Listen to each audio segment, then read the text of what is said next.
اس سے سوائے اس کے کچھ نہیں ہوتا کہ ہم اسے پڑھ کے فوری طور پہ ریموو. یہ حدیثیں ہم نے پڑھی بھی ہیں، پڑھائی بھی. ہم کئی بار عرض کر چکے ہیں کہ ہمارا کوئی تعلق اہل حدیث سے نہیں ہے. پکے ٹھیٹ حنفی، پکے ٹھیٹ حنفی، پکے ٹھیٹ حنفی. ہمیں نہیں سمجھ میں آتی امت میں جو 1500 سال سے ہمارے بزرگوں نے دین کو سمجھایا، آخر اس کو چھوڑ کے اب نئی نئی باتیں اور نئے نئے فرقے بنانے کی ضرورت تمہیں کیا پڑی ہے؟ اور کوئی کام نہیں رہ گیا. حدیث میں آیا ہے، حدیث میں تمہیں کیا پتا حدیث میں کیا ہے؟ کہ ہم حدیثیں پڑھنا شروع کر دیں تاکہ گمراہ ہو جائیں ولیعاذ باللہ. حدیث میں آیا ہے، حدیث میں تمہیں کیا پتا حدیث میں کیا ہے؟ کہ ہم حدیثیں پڑھنا شروع کر دیں تاکہ گمراہ ہو جائیں ولیعاذ باللہ. حدیث میں آیا ہے، حدیث میں تمہیں کیا پتا حدیث میں کیا ہے؟ کہ ہم حدیثیں پڑھنا شروع کر دیں تاکہ گمراہ ہو جائیں ولیعاذ باللہ. ہم صاف لفظوں میں کہتے ہیں جو آدمی بغیر اساتذہ کے حدیث پڑھتا ہے وہ گمراہ ہو ہی جاتا ہے. اسی کو سے پتہ نہیں ہے کہ حدیث کا مطلب کیا. اچھا، یہ ان کا ایٹیچیوڈ کیا اپنے بابوں کے فتووں کے بارے میں کبھی ہوگا؟ کبھی یہ مفتی کہے گا کہ میں بہشتی زیور کے مجھے والے نہ بھیجا کرو، میں بہشتی زیور پڑھوں اور گمراہ ہو جاؤں، میں فتاوی عالمگیریہ پڑھوں اور گمراہ ہو جاؤں؟ یہ کیا ہر وقت تم نے فتاوی شامی، رد المختار، در مختار لگائی ہوتی ہے، یہ مجھے نہ بھیجا کرو؟ کبھی یہ بات کریں گے؟ تو اس سے آپ اندازہ لگائیں کہ یہ اپنے بزرگوں کو جو رسپیکٹ دیے ہوئے ہیں نا، وہ پیغمبروں سے بڑھ کے دیے ہوئے ہیں. آپ کو تو سناتے ہیں نا آیت لا ترفعوا اصواتکم فوق صوت النبی، اس سے آپ کو عصمت مصطفیٰ تو بتاتے ہیں. یہ نہیں بتاتے کہ جو شخص رسول اللہ کے حضور آواز بلند کرے وہ تو گستاخ رسول، اور جو حضور کی بات کا مذاق اڑائے وہ اس تو بڑا گستاخ. اور وہ یہ سارے ہیں کٹر ٹھیٹ انفی. تسی لوگ حدیث حدیث تیرے سامنے حضرت عمر بیٹھے ہو تو میں دیکھتا ہوں کہ وہ پھر کہ یا رسول اللہ اجازت دیں. تم لوگوں گستاخ رسول، حدیثوں کا مذاق اڑانے والے. یہ رسول اللہ کی اس سے بڑے لیول کی توہین ہے کہ کوئی حضور کی موجودگی میں آواز بلند کرے. اس سے بڑی توہین یہ ہے کہ کوئی حضور کی بات کا مذاق اڑائے. وہ تو صحابہ کا نہیں اللہ نے برداشت کیا، حالانکہ انہوں نے مذاق نہیں اڑایا. اب مجھے بتائیں کہ وہ اللہ ایسے لوگوں کے ساتھ کیا کرے گا جو نبی الاسلام کے فرامین کا یوں مذاق اڑاتے ہیں، حدیث حدیث حدیث پڑھ کے گمراہ ہو جائیں گے. اوے تم لوگوں نے عزتیں ویل کی ہیں اللہ اور اس کے رسول کے نام کے اوپر، چندے اکٹھے کیے ہیں، جائیدادیں بنائی ہیں، کوئی محنت سے نہیں کمایا تم لوگوں نے، اللہ رسول کے نام کا کھا رہے ہو، اور بات یہ کرتے ہو کہ حدیثیں ہمیں سناؤ ہم گمراہ ہو جائیں گے. عزتیں ویل کی اللہ اور اس کے رسول کے نام کے اوپر، سواریاں سوار کی مکے اور مدینے کی آوازیں لگا کر اور پھینک دی جا کے دیوبند میں اور بریلی میں. غدار ہو تم رسول اللہ کے صلی اللہ علیہ وسلم، پکے غدار ہو. اسی لیے دیکھو پھر اللہ نے تمہارے اوپر چیز کیا چھوڑی ہے. ہاں، نبی کے جیسا ہے ہی کوئی نہیں، ببے تھے شے ہی کوئی نہیں.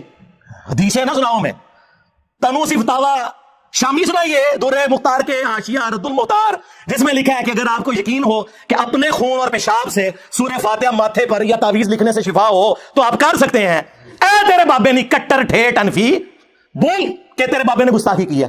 کوئی زیادہ پرانا نہیں ہے، 1252 ہجری میں یہ مرا ہے ابن عابدین شامی. کسی کی جرت نہیں کہ اختلاف کر جائے. یہ ان کو لکھ کے بھیجے نا. ہاں، اس کو پڑھ کے کوئی گمراہ نہیں ہوتا.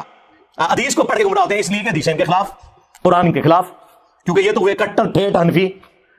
عزتیں ویل کر رہے ہیں اللہ اور اس کے رسول کے نام کے اوپر، چندے کھا رہے ہیں اللہ اور اس کے رسول کے نام کے اوپر عز و جل و صلی اللہ علیہ وآلہ وسلم، اور توہین انہی کی کر رہے ہیں. تو پھر ہماری یہ ذمہ داری بنتی ہے کہ ہم ان کے جو یہ میک اپ نما چہرے ہیں نا، عجیب و غریب قسم کی گونے پہن کے اور بڑا اپنا روب ڈالتے ہیں، گرم تولیے ان کے منہ کے اوپر پھیریں تاکہ ان کے اصلی چہرے آپ لوگوں کو پتہ چلے کہ یہ دشمن ہے اللہ اور اس کے رسول کے. ظاہر ہے وہ تو انہوں نے خود ہی بول کے کہا کہ ہم 1500 سال سے اپنے بزرگوں، اور کیڑا 1500 سال تو تھوڑے بزرگوں کا دین ہے، نہ آپ کے عقیدے قرآن سے ثابت، نہ آپ کے بخاری مسلم سے ثابت. کیڑا 1500 سال، 1100 سال کیا کرو، اور نال حدیث سنایا کرو بخاری مسلم کی کہ سب سے بہتر زمانہ میرا، پھر صحابہ کا، پھر تابعین کا، پھر تبع تابعین کا. اس کے بعد جھوٹے لوگ پیدا ہوں گے، امانت میں خیانت کریں گے اور موٹاپے کو پسند کریں گے. اور تسی تو بعد والے ہو جی، پرانے بزرگوں کو نہیں مانتے. پرانوں کے تو آپ منکر ہو، تم لوگ درمیانوں کو مانتے ہو. پرانے ویسے تھے جیسا کہ ہم ہیں. کون سے عقیدے تمہارے قرآن و سنت سے ثابت ہے؟ میں کٹر ٹھیٹ انفی. کیڑا انفی؟ کٹر انفی دیوبندی. 1866 میں دیوبند مدرسہ بنا ہے. 1500 سال نہیں سرکار، 150 سال پہلے تسی آئے ہو دنیا. اس سے پہلے دنیا کا کوئی مسلمان اپنے آپ کو دیوبندی نہیں کہتا تھا. اور 1904 کے اندر اعلیٰ حضرت نے بنایا منزل اسلام بریلی کا مدرسہ. اس سے پہلے دنیا کا کوئی مسلمان اپنے آپ کو بریلی نہیں کہتا تھا. کہانی کہانی بند کرو.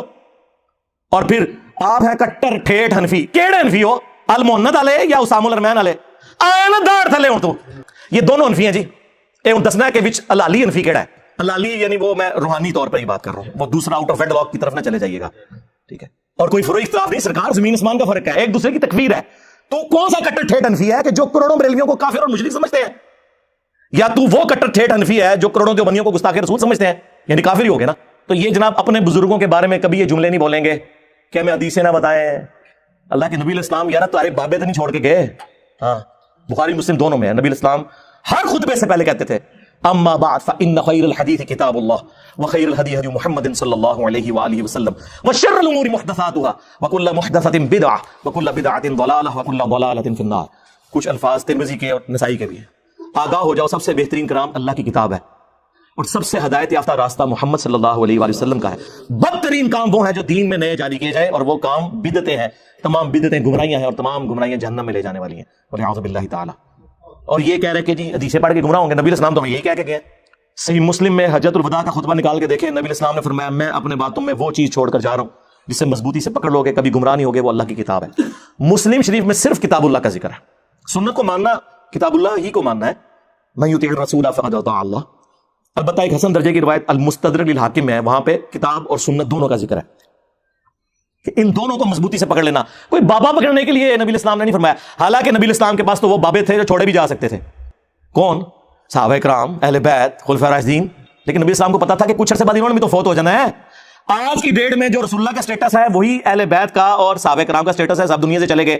البتہ قرآن دنیا میں موجود، سنت کا ریٹن ریکارڈ موجود، اس لیے حضور نے وہ بات کی جو آخری انسان تک کے لیے بچنی تھی۔ اور پھر اس کو سپر سیڈ کرنے والا خطبہ، غدیر خم کا خطبہ صحیح مسلم کے اندر، اے لوگو آگاہ ہو جاؤ میں بھی ایک انسان ہوں، قریب ہے کہ اللہ کا قاصد یعنی موت کا فرشتہ میرے پاس آئے اور میں اس کی دعوت قبول کر لوں۔ میں اپنے باتوں میں دو بھاری چیزیں چھوڑ کر جا رہا ہوں، ان میں سے پہلی چیز اللہ کی کتاب ہے، اس میں ہدایت ہے، اس میں نور ہے۔ تم اللہ کی کتاب کو پکڑو، اپنا تعلق اس کتاب کے ساتھ مضبوط کرو۔ اللہ کی کتاب اللہ کی رسی ہے، جو اسے پکڑے گا ہدایت پر ہوگا، جو چھوڑ دے گا گمراہ ہو جائے گا۔ زید بن ارقم کہتے ہیں کہ رسول اللہ پھر ہمیں بار بار کہتے رہے اللہ کی کتاب، اللہ کی کتاب، اللہ کی کتاب۔ اور پھر فرمایا دوسری بھاری چیز میرے اہل البیت ہیں، میں اپنے اہل البیت کے بارے میں تمہیں اللہ کا خوف دلاتا ہوں۔ اور یہ جملہ آپ نے 3 دفعہ ریپیٹ کیا، لیکن امت بالکل الٹ چلی، نہ قرآن کو پکڑا نہ اہل بیت کو زندہ چھوڑا، بالکل الٹ چلی۔ تو نبی علیہ السلام تو بات ہی قرآن سنت اہل البیت کی کر رہے ہیں، یہ اپنے بزرگوں کو لے کے چل رہے ہیں۔ ان لوگوں کا کیا لینا دینا میرے بھائی؟ نہ انہوں نے قرآن پڑھا صحیح طریقے سے، نہ اگر پڑھا تو پھر اس کے ساتھ یہ غداری کی ہے کہ کہہ رہے ڈائریکٹ پڑھو۔ یار یہ غداری تو کوئی فزکس کا پروفیسر اپنی کتاب کے ساتھ نہیں کرتا۔ آج تک کسی فزکس کے پروفیسر کو سنا ہے کہ آئنسٹائن کی تھیوری آف ریلیٹیوٹی نہ پڑھنا گمراہ ہو جاؤ گے، یا کوئی انگلش کا پروفیسر کہے کہ آکسفورڈ کی ڈکشنری نہ پڑھنا گمراہ ہو جاؤ گے؟ اس سے بڑھ کر میں میکینیکل انجینئرنگ میں نے کی ہوئی ہے، جب کبھی بھی بڑے مجمع میں میں نے اپنی کلاس کے اندر ٹیچر کی غلطی نکالی نا کتاب سے، تو اس نے ہمیشہ کہا تھینک یو۔ مولوی کی آپ غلطی نکالو گے نا، تھینک یو۔ یعنی ایک دنیاوی ٹیچر جسے یہ سمجھتے ہیں، ہم تو اس تعلیم کو بھی دین کا حصہ سمجھتے ہیں، فزیکل فنامنا آف نیچر کی تعلیم ہے، سائنس کی، وہ اپنی کتابوں کے غدار نہیں ہے، یہ لوگ اپنی کتابوں کے غدار ہیں، اور اس سے بڑھ کر ان کتابوں سے کھا رہے ہیں۔ انہی ناموں کے اوپر انہوں نے عزتیں ویل کی ہیں۔ اتنی بے ایمانی اس طرح کون کرتا ہے؟ یہ لوگ کرتے ہیں۔ میں کٹر ٹھیٹھ حنفی، بول پھر کہ میں وہ کٹر ٹھیٹھ حنفی کہ جس کے بابے نے الامداد رسالے میں لا الہ الا اللہ اشرف علی تھانوی رسول اللہ کو انڈورس کیا ہوا ہے، آئے نا داڑ تلے۔ ہاں میں وہ کٹر ٹھیٹھ حنفی، کبھی اس پر ہی پرچی پڑھنا کہ اشرف تھانوی صاحب کو عقل کے ناخن لے کہ آپ یہ کیا بات کر رہے ہیں کہ اس میں بڑی تسلی ہے کہ تیرا پیر متبع سنت ہے۔ کیا خلفاء راشدین اس طریقے سے کرتے تھے؟ اور پھر آل محنت کے جو عقیدے ہیں وہ تو میں پوری دنیا کے دیوبندیوں کو کہہ رہا ہوں کہ صرف 3 عقیدے سرکار، ویسے تو اس کے اندر بہت کچھ ہے، 3 عقیدے بتائے میں، اس کو قرآن و سنت کی روشنی میں آ کے جسٹیفائی کریں۔ میں کٹر ٹھیٹھ حنفی صاحب، آپ آ جائیں میدان میں۔ پہلا عقیدہ لکھا ہوا ہے کہ ہم بزرگوں کی قبروں اور سینوں سے فیض لینے کے قائل ہیں، نچوڑنے کے، ٹیکا لگا کے نہیں، وہ نہیں کہ نہیں، اس طریقے پر جو خواص کو معلوم ہے، نہ کہ اس طریقے پہ جو عوام میں رائج ہے۔ اور پھر میں نے بتایا ان کے خواص کیا کچھ کرتے رہے ہیں قبروں سے۔ ارواح ثلاثہ میں اشرف تھانوی صاحب نے لکھا ہے قاسم نوتوی مرنے کے 6 سال کے بعد قبر سے نکل کر، خواب میں نہیں بیداری میں، دیوبند کے 2 مولویوں کی صلح کروا کے واپس چلا گیا قبر کے اندر۔ یہ خواص کا طریقہ ہے۔ عام بندے تو بھی کیا گزرا، اور بڑے ان کے اس طرح کے قبر پرستی کے واقعات ہیں، وہ میں نے پورا ریسرچ پیپر نمبر 6 لکھا ہے، قبروں سے فیض کے عقیدے کا تحقیقی جائزہ۔ پھر دوسرا انہوں نے لکھا ہے کہ ہم رسول اللہ کی قبر کو اللہ کے عرش، کرسی اور کعبہ شریف سے افضل مانتے ہیں۔ ایک کیڑی آیت ہے، کیڑی حدیث ہے۔ اور پھر تیسرا عقیدہ بتایا تھا کہ ہم رسول اللہ کی قبر مبارک میں جو حیات ہے اسے دنیا کی سی مانتے ہیں، دنیا کی سی حیات مبارکہ تو ہم بھی مانتے ہیں، اعلیٰ ترین برزخی حیات ہے، اس میں تو کوئی شک ہی نہیں، جس میں مبارک بھی سلامت ہے، اس پہ تو میری کئی ایک ویڈیوز ریکارڈڈ ہے۔ یہ دنیا کی سی کیا ہے؟ اور پھر وہ کہتے ہیں جناب کہ وہ جی یہ سیوطی نے لکھا ہے، او بھائی سانو کی دی تو حوصلہ دو۔ ہم جب قرآن و سنت کے دلائل کی روشنی میں حضرت معاویہ رضی اللہ تعالیٰ عنہ، حضرت مغیرہ ابن شعبہ رضی اللہ تعالیٰ عنہ، حضرت عمر بن عاص رضی اللہ تعالیٰ عنہ سے اختلاف رکھ سکتے ہیں کہ تواڈے امام تے شے کوئی نہیں، سیوطی نے لکھا ہے۔ سیوطی کون سا پرانا ہے یار؟ 500 سال پہلے ہوا، 500 سال بعد میں بھی سیوطی بنا ہوں گا، میں تو نہیں بن گیا تھے۔ ہاں سیوطی نے اتنا مجمع ویکھیا ہونا ہے، چھڑ دو انج کوئی پڑھدا ہے، کوئی علمی گل کرو۔ تے کٹر ٹھیٹھ حنفی صاحب میرے خیال ہے اتنی خوراک کافی ہے تواڈے واسطے، ویسے تو تانوں پتہ ہے میرا تو فیورٹ ٹاپک ہے۔ ہاں میں تو کوئی موقع نہیں جاننے دوں گا کہ میں ڈرل کروں گا ان کی پبلک کے دماغ میں کہ سوچو کہ یہ تم لوگ کن لوگوں کے پیچھے لگے ہوئے ہو۔ یہ وہ لوگ ہیں جنہوں نے عزتیں اللہ اور اس کے رسول کے نام کے اوپر اویل کی ہیں اور قرآن و سنت کے نام سے چڑھتے ہیں اور کہتے ہیں ہمیں نا لکھ کے بھیجا کرو، ہم تو یہ پڑھ کے ریموو کر دیتے ہیں۔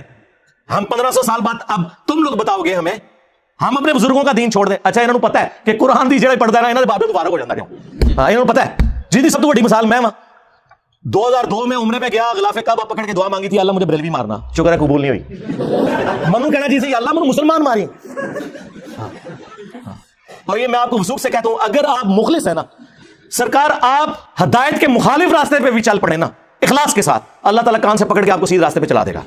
اور اگر آپ بے ایمانی پہ اترے ہوئے ہیں سرکار, تو آپ رسول اللہ کے چچا بھی ہو نا, ابو لہب ہاشمی بھی ہو, تو مر جائیں گے آرام موت. اور قرآن میں قیامت تک بد دعائیں پڑھی جائیں گی ان پر, تبت یدا ابی لہب وتب. یہ بات ہے, نسبت بھی اسی وقت کام آتی ہے جب آپ نبیوں کی آواز کے اوپر لبیک کہتے ہیں.